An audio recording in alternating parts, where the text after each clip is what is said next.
Hey everybody, welcome to Around the Twist, episode 258. It's July 29th, 2016. Happy anniversary, Mom and Dad. Oh, and I just slapped coffee everywhere with that wave. That's nice. Sad on the loss of the coffee. Luckily, I didn't hit. Oh, I did hit the couch just a little bit. Oh well, that's why I got them Scotch guarded when I bought them. So, welcome to my life. I'm a klutz. Hi, how you doing? Just have a mess now. Yeah, lovely. Oh, obviously I need this because my coordination skills are right now. I'm drinking caramel apple from San Marco coffee today. So yeah, today's my mom and dad's 40-somethingth anniversary. I can't remember. Let's see. 72, so it's their 44th wedding anniversary, I think. I think it was 72 they were married in. But, so happy anniversary, Mom and Dad. I'll get this up later tonight and you'll be able to see it. So, how's everybody been? It's been crazy here. Obviously, I'm not make-upped, coiffed, put together. I am in running shorts and a tank top and a sports bra because of, yeah, I'll talk about that toward the end. I look a hot mess, but this is what I look like on a regular daily basis. How I normally, so give you a little background. I normally come on the show and obviously have my makeup done, have everything done, just with a background in theater. I know features pop out more if they're enhanced, especially for camera or anything where there's lights involved, even natural light. So I try to do that for you daily basis on my days off. Normally, this is it, nothing. Maybe lip gloss, which I didn't even stop to put that on. I don't even have mascara on today, so if I look a little different, that's why. Also, visor, because I was outside and the Colorado sun is brutal on my little fair little German Norwegian skin. So anyway, it's a knitting show, right? So what's on my needles? I have one thing, and that thing is almost done, but not quite, so I couldn't count it as an FO. It's so close though. The Very Merry Unbirthday birthday socks for my friend Sarah, which the pattern is Zigzagular Socks by Susie White. Wow, I found the right page without a whole lot of bumbling. It's a free pattern available on Ravelry. It does have 3 different sizes, both a, oh gosh, I think it's a 56, a 64, and a 72. Yep. So if you don't like to have to adjust socks, this actually has 3 different sizes for you. I'm currently knitting the 64 stitch out of Socks That Rock Lightweight in the Mad as a March hair colorway. And that's from Blue Moon Fiber Arts. Here's what I have left of the ball. Plenty. I never worry about running out when I knit socks for Sarah because she likes short cuffs and she only wears like a size 8 shoe. So for US women, it's actually fairly, well, compared to my size 11 skis, that's fairly short. So I'm using a US 1.5, a 2.5 millimeter needle. And the second sock, first sock has been done for a while. That's sitting over here. So the left sock has been completed. The right sock is coming along. Last week, where was I last week? I wasn't very far. I think I had the heel flap done. Heel flap was done and I was ready to turn it. So I've basically done half a sock in a week. I did the heel turn, I did the entire gusset, I've been zooming down the foot, and I'm actually currently working on the toe. So you can see where I ended, and it's starting to come in. So this should be done, like this afternoon, evening, maybe. I've had a couple days where I've just had that knitting malaise, ennui, whatever you want to call it, where it's like, I should knit. I kind of look over at the bag and it's like, yeah, I should pick that up.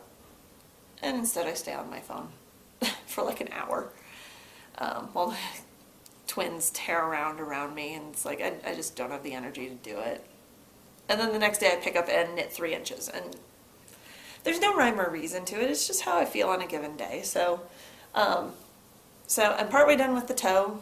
I might finish that tonight, but I have to get to bed early because I'm getting ready to start my work weekend. So it should be done by next week. I might not even have these here because if I really get motivated, I'll take them, wash them, take them straight to the post office and get them off to Sarah since her birthday was last week. We'll see. Depends. We'll see how that knitting malaise goes. But I do have other things that I need to get working on. So upcoming, I need to work on the Jane hat for our head of pharmacy at the hospital, since hubby found out he is a brown coat as well. So I've got the yarn and the needles for that, like I showed you guys a couple weeks ago, and that's just sitting back there. I need to wind the yarn and get going. That should be fairly quick because it's worsted yarn, and I got Cascade 220 held doubled on size 10.5s.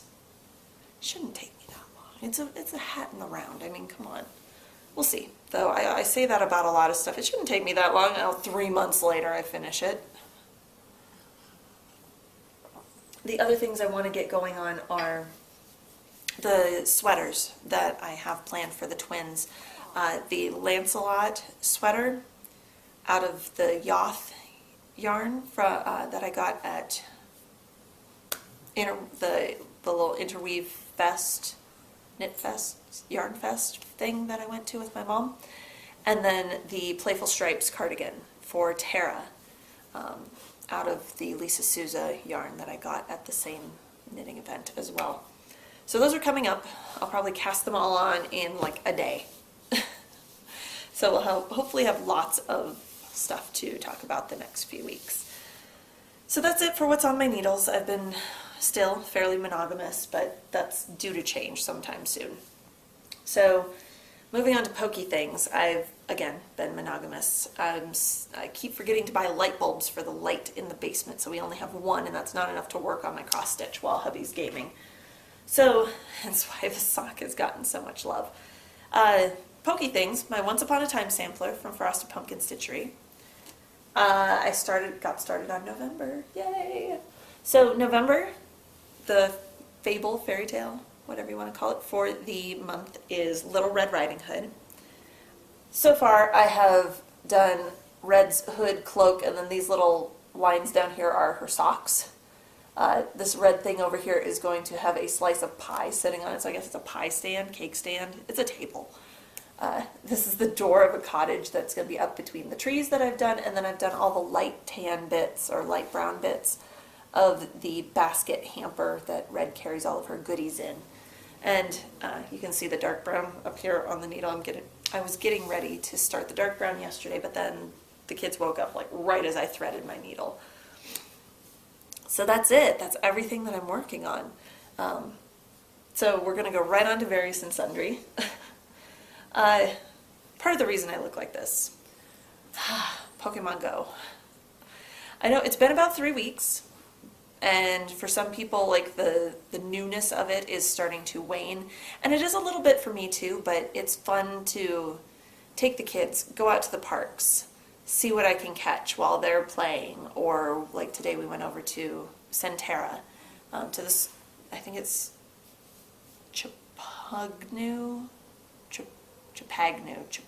Sculpture Park. It's the sculpture park behind the promenade shops at Centera. And there's like 30 Pokestops if you walk the loop around. So hubby and I walked that while we pushed the kids. We caught a few animals, or a few Pokemon animals, monsters, creatures, and went out for lunch, and then got back here. Kids went down for naps, and here I am. So it's been warm here a lot lately. Today was beautiful. It's been in like the low 70s, and there's a wonderful breeze, and it's just slightly overcast.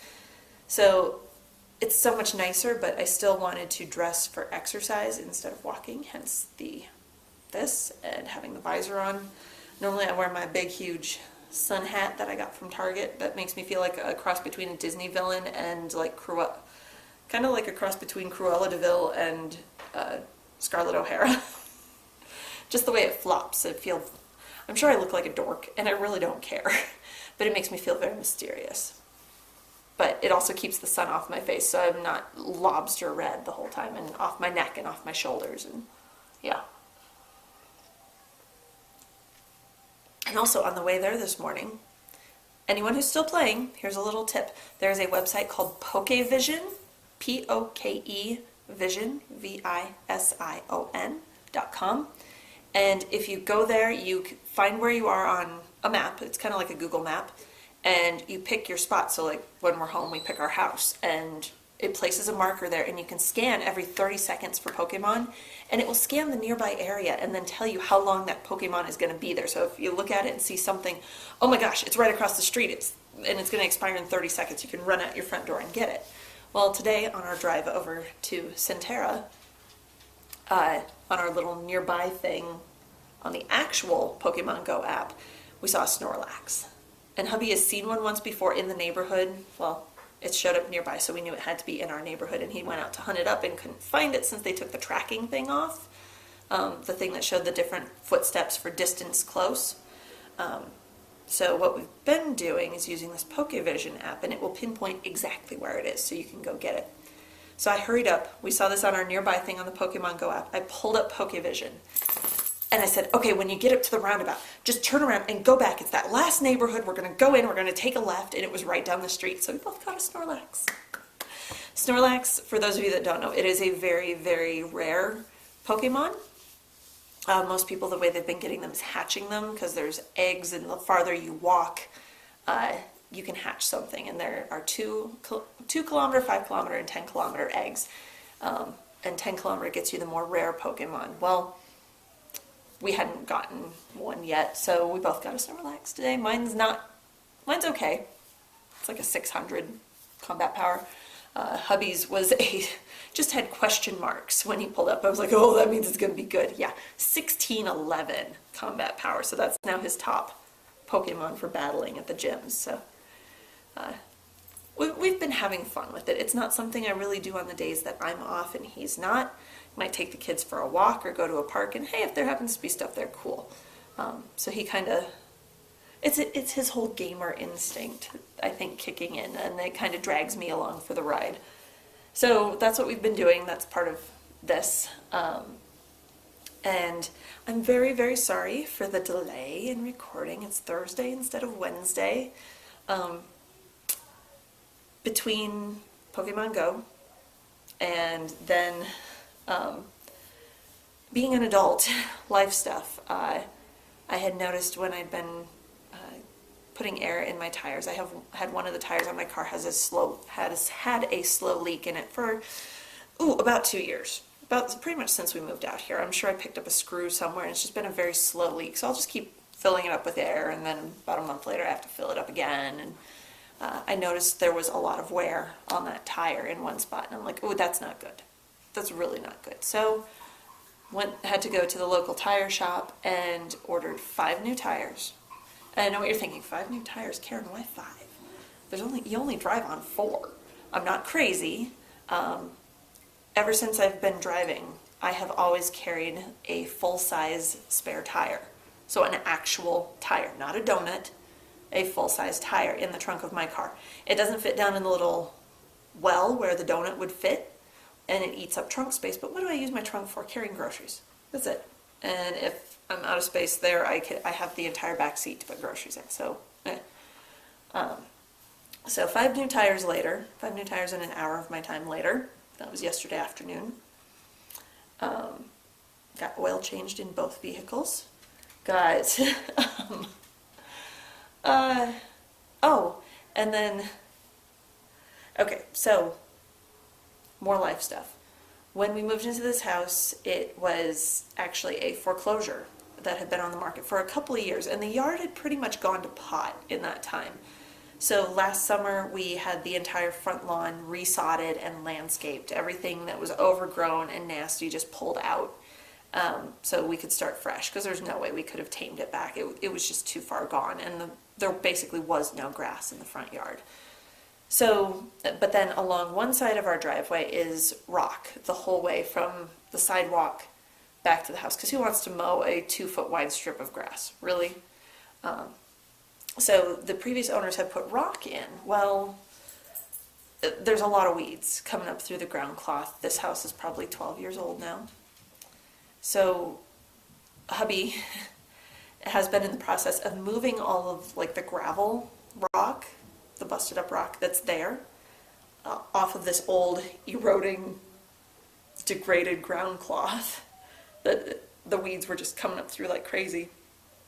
We're putting down new ground cloth, and then around the edge of it had been this like thin metal strip that was all that was holding the rock in place. Well, it had actually, years ago, I don't know how long ago, before we moved in, collapsed over and actually like fallen over into the neighbor's yard, and it had actually bowed out about 6 inches into the neighbor's side yard. So we're in the process of fixing that. We're taking out that metal strip, moving all the rock, new ground cloth, multiple layers, and rather than that metal strip, yesterday afternoon was spent going to Lowe's and getting edger pavers, edger rock, edger, I don't know, they look like a giant brick. They're about 16 inches long, they're kind of scalloped on the edge, so they look pretty.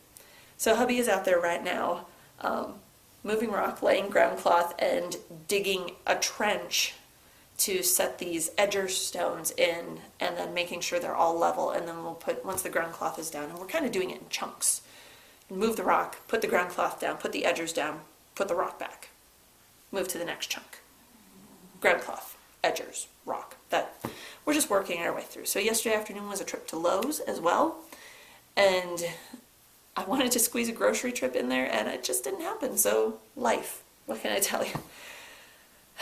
So yeah, new tires for my car, which they went, 95,000 miles, so I'm happy.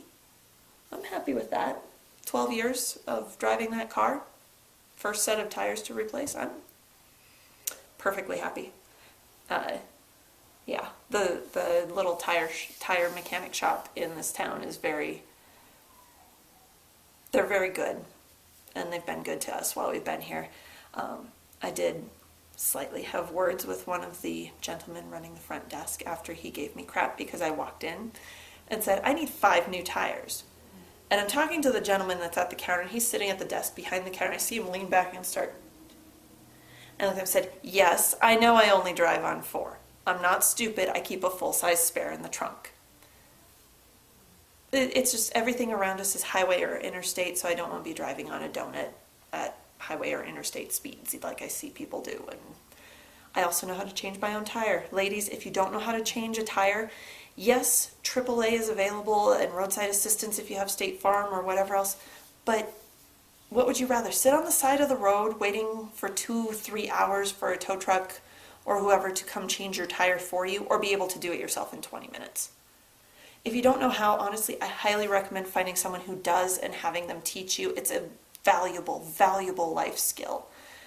So please, empower yourselves and be able to do that. It helps, honestly. Since I learned years and years and years ago, I have not had to actually change. No, I've had to change my own tire once. I had one go flat back in Omaha. But I have changed probably a half dozen of my coworkers. 2 just since I moved out here. And I've taught 2 other people that didn't know how after I told them, yeah, you just do this and this. And they didn't even know if they had a jack or a wrench in the trunk of their car. So there's my PSA for the day.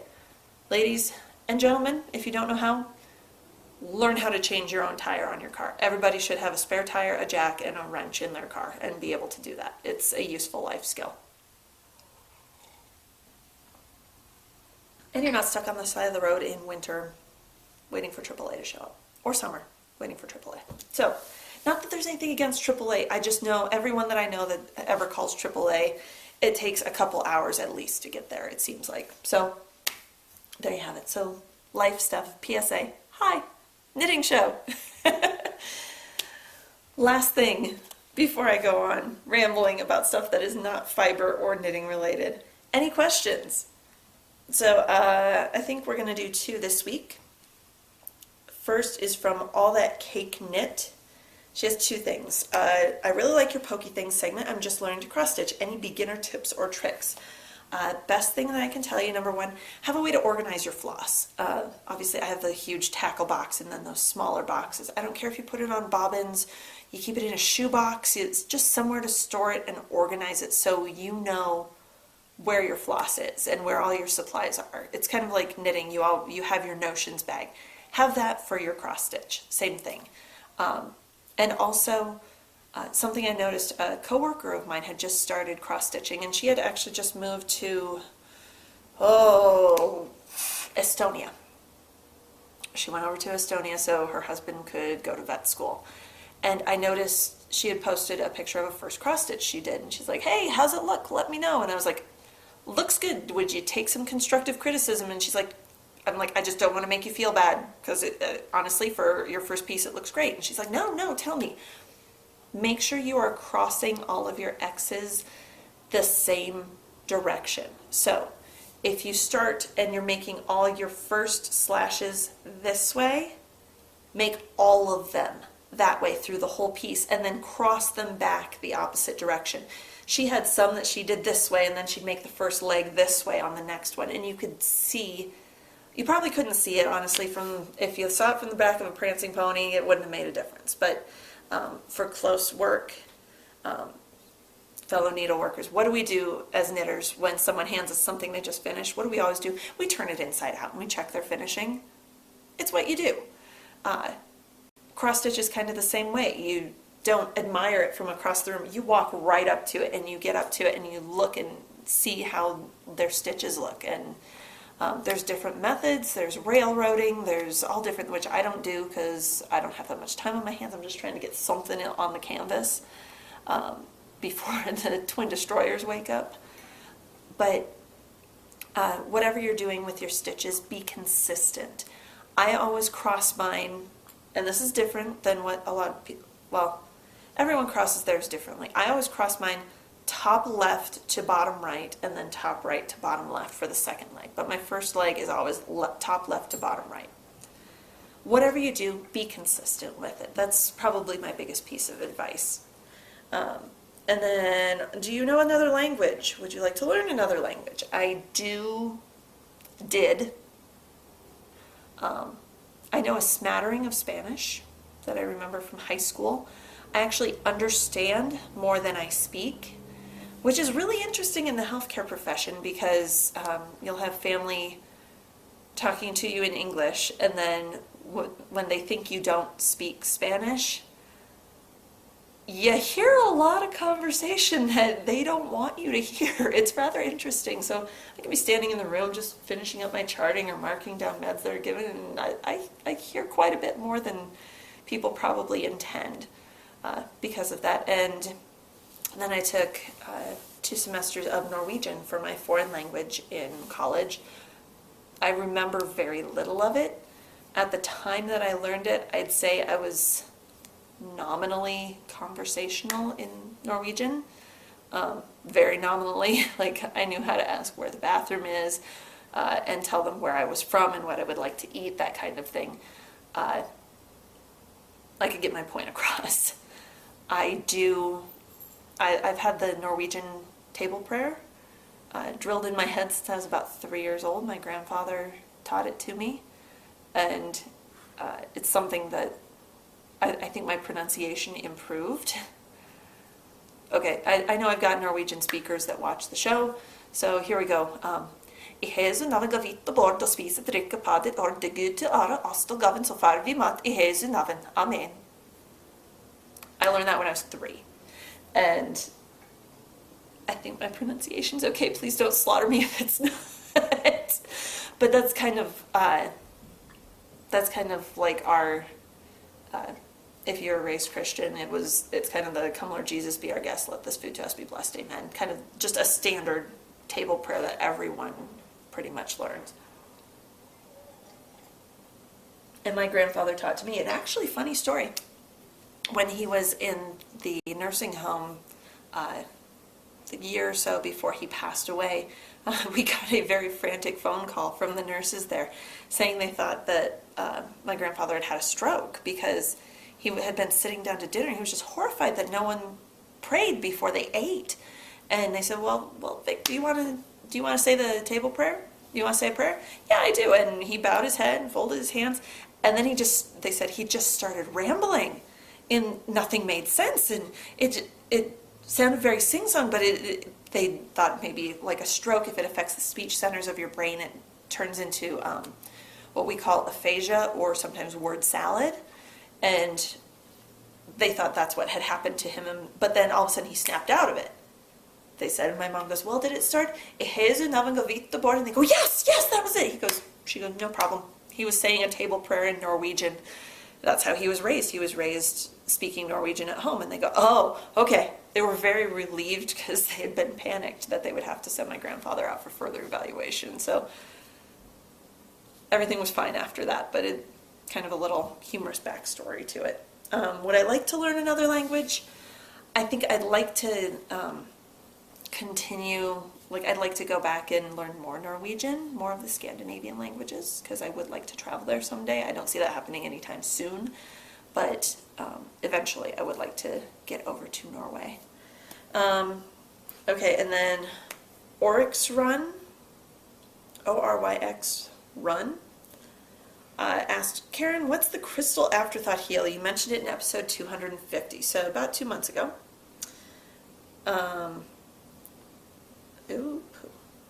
So the crystal afterthought heal is something I learned during a class at the second SOC Summit.